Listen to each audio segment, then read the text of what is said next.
Hi guys, ang pag-uusapan natin ngayon ay ang split action ng Golden State Warriors. Bakit naging epektibo to? So nag-umpisa sila sa 5 out, tapos mag-dribble drive entry lang si point guard papunta sa right wing, tapos biglang mag-backdoor cut si small forward.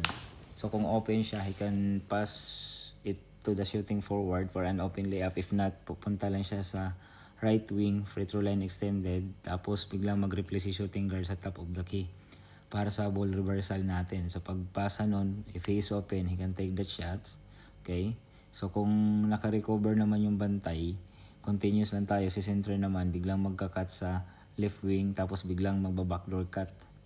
Tapos kung open siya, we can hit him for an open layup again.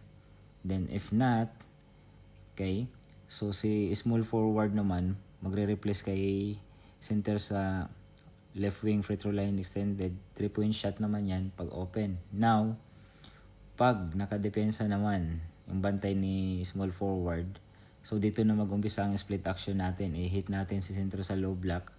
Kung open siya, he can take the shots. If not, so ang basa niya ngayon, hindi siya open. Ang basa ni small forward, hindi tinira ni center. That's the time mag-improve ang position ni shooting guard para bigyan siya ng screen ni small forward.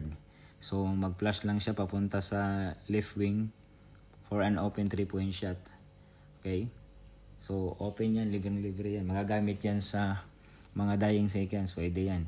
So if not, nangyayari kasi sa game, minsan nagsiswitch yung bantay. Okay, so pag nag-switch, pag nagkataon, biglang si small forward naman ang magda-dive for an open layup. Sigurado ako kasi bounce pass lang yan or lob pass lang. Okay? Now, ang sa side naman, meron silang ginagawang screening. So, thank you guys for watching this video. Hopefully, magustuhan nyo at ma-share. So, pag-request lang kayo, gagawa pa ako ng ganitong mga videos. Thank you.